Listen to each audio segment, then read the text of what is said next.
Our story begins not in a university, but here, in the hiss and clatter of the Industrial Revolution. The engineers had built a marvel, but the question of why it worked would lead us to the very edge of reality. The practical question, how to build a better engine, would soon become a cosmic one. A small group of thinkers were about to discover the hidden laws of energy itself.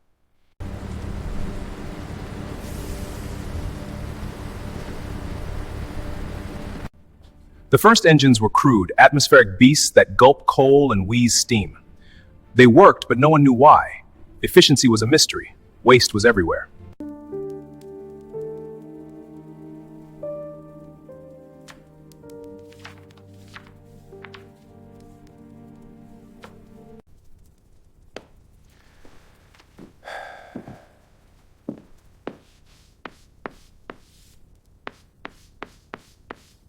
Carnot imagined the perfect engine. He realized heat did not produce work by being consumed. It produced work by falling from a high temperature to a low one, like water falling over a waterfall.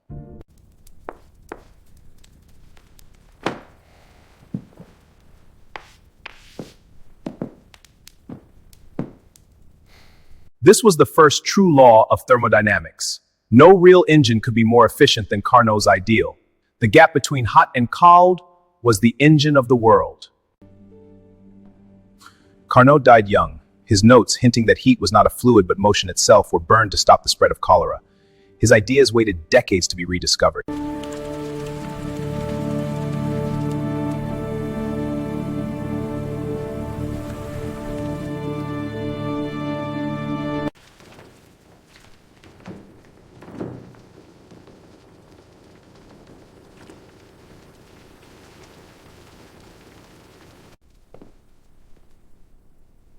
Yes.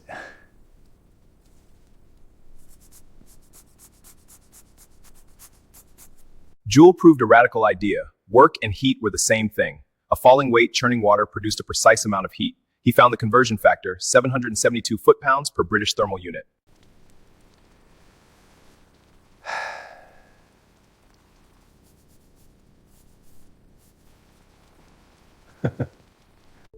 Heat was not a mysterious fluid called caloric. Heat was energy, mechanical energy. A brewer had discovered a fundamental law of the universe. With Carnot's theory and Joule's data, the stage was set. Two men, Rudolf Clausius in Germany and William Thomson in Scotland, would unite the engine with the cosmos. In our first chapter, we followed Joule as he measured the mechanical equivalent of heat. We saw him prove that heat is energy. But one question remained unanswered, a question that would tear the world of physics apart.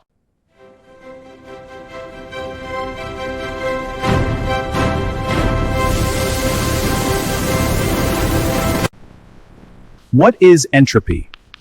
Clausius gave it a name, probabilities, and the arrow of time itself. But no one could see it, no one could touch it, until a man with a magnet into the dance of atoms and saw the face of probability.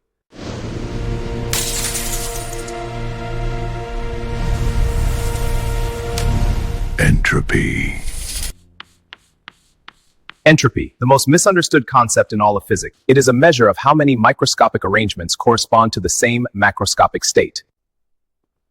Internal energy, enthalpy, entropy, Gibbs free energy. These four functions are the language thermodynamics uses to speak. They tell us what happens. They do not tell us why. For that, we need to look deeper. We need to look at atoms. We need to look at probability. We need to look at Ludwig Boltzmann.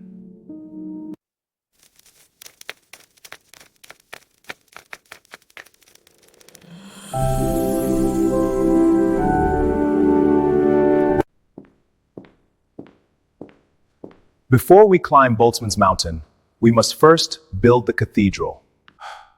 Why build the cathedral first? Because without the laws, Boltzmann's atoms are just ghosts. Without enthalpy and entropy, his probability is just a guess. The cathedral gives us the language. Boltzmann gives us the vision. You cannot have one without the other. So trust me, learn these laws, feel these functions, let the cathedral stand firm. Then, and only then, will Boltzmann's mountain be worth the climb.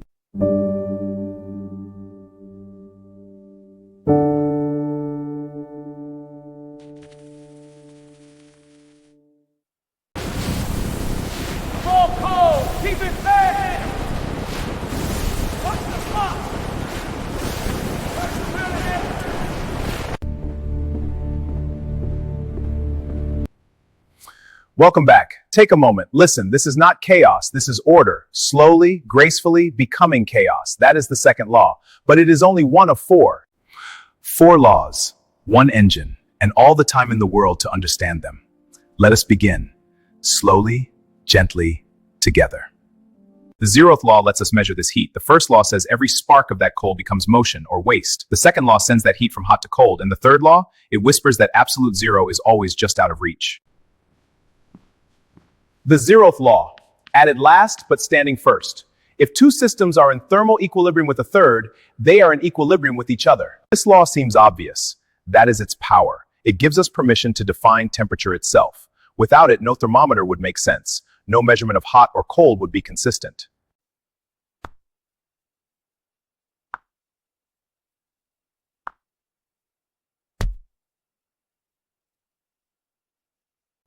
Every temperature measurement you have ever seen, every fever check, every oven setting, every weather report rests on the zeroth law. It is the quiet foundation.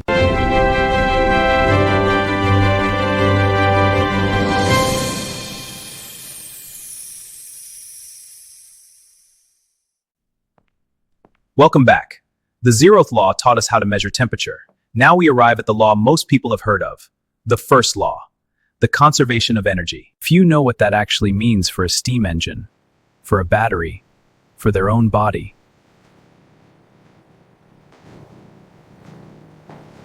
That is what we are here to discover. Not just the words, the meaning. Here it is. The change in a system's internal energy, delta U, equals the heat added to the system, Q, minus the work done by the system, W. That is the equation. But let me show you what it means.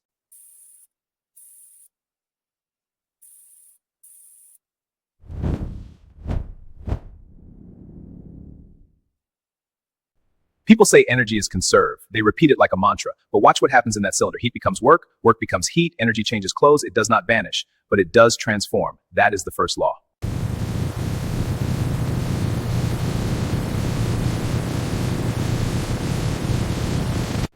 Every steam engine obeys the first law. Every car engine, every wind turbine, every solar panel.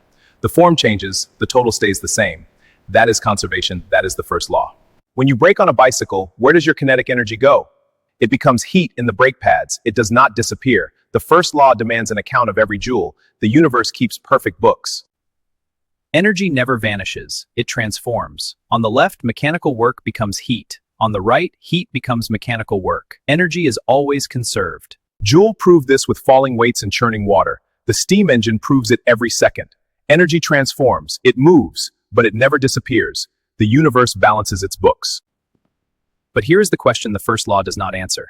Can all that energy do useful work, or does some of it become useless? That question belongs to the second law, and that is where entropy waits for us. The first law tells us energy is never lost. The second law tells us it is never the same. Next time, entropy, the arrow of time, and the beginning of Boltzmann's dream.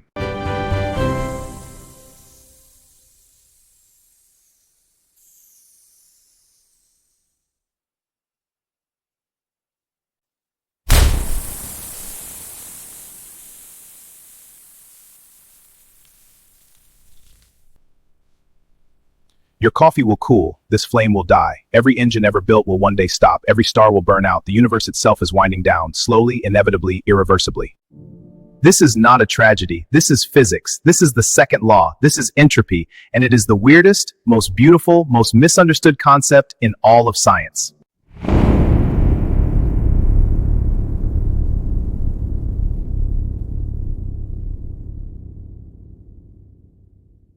So here we are. The second law. Entropy always increases. Heat flows from hot to cold. Time moves forward. You cannot reverse it. You cannot escape it. You can only understand it. Every engine ever built will one day stop. Every star will burn out. The universe itself is winding down. To understand entropy, we must leave the study. We must go where the laws were born.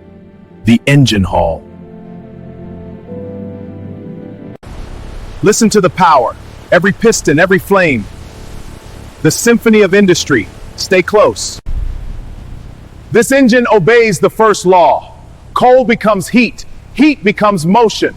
This is waste heat, energy that cannot do work anymore. The first law accounts for it, the second law demands it. You cannot convert all heat into work, some must be thrown away. This engine is a child of the first law. Coal becomes heat, heat becomes motion, motion becomes work.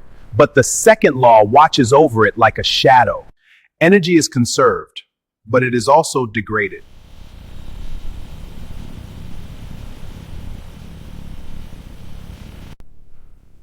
The second law. In an isolated system, entropy never decreases. It stays the same or it increases. It never goes back. Never. Entropy is a measure of how spread out energy is, how many ways the pieces can be arranged, how close the system is to nothing happening. The steam spreads, the wax melts, the coal burns to ash, entropy rises.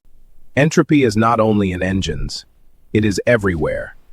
In your kitchen, in your coffee, in your own body. You can scramble an egg, you cannot unscramble it. The second law does not care if you are in an engine hall or a kitchen. It applies everywhere, always. A refrigerator does not violate the second law. It pumps heat from cold inside to warm outside, but that takes work, electricity, and that work becomes waste heat. Feel the back of the fridge? It is warm. Entropy still rises. The second law gives us the arrow of time. The past is different from the future because entropy was lower yesterday and will be higher tomorrow. You remember yesterday, you cannot remember tomorrow. That is entropy.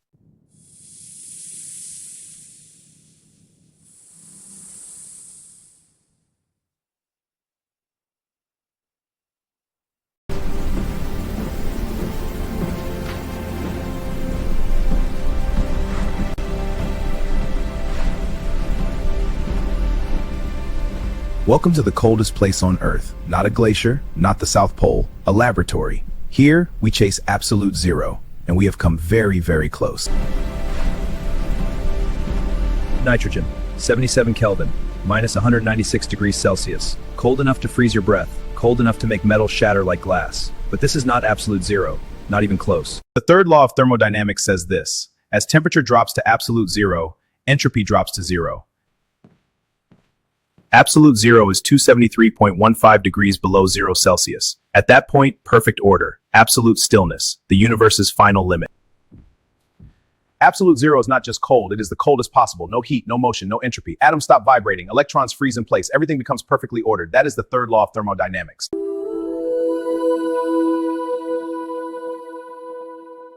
This is laser cooling. Photons slow atoms down. At the lowest temperatures ever achieved, billionths of a degree above absolute zero, atoms move slower than a crawling snail. They become a new state of matter, a Bose-Einstein condensate, and we are still obeying the third law. A cloud of atoms, glowing and separate. As the temperature drops, they begin to overlap. Their identities blur, merging into a single quantum wave. The third law of thermodynamics is not a limit of technology, it is a limit of physics. You can get arbitrarily close to absolute zero. You can never reach it. The universe will not give up its last bit of entropy. Even at absolute zero, if you could reach it, there would still be quantum fluctuations, zero-point energy, the universe's final, irreducible fidgeting.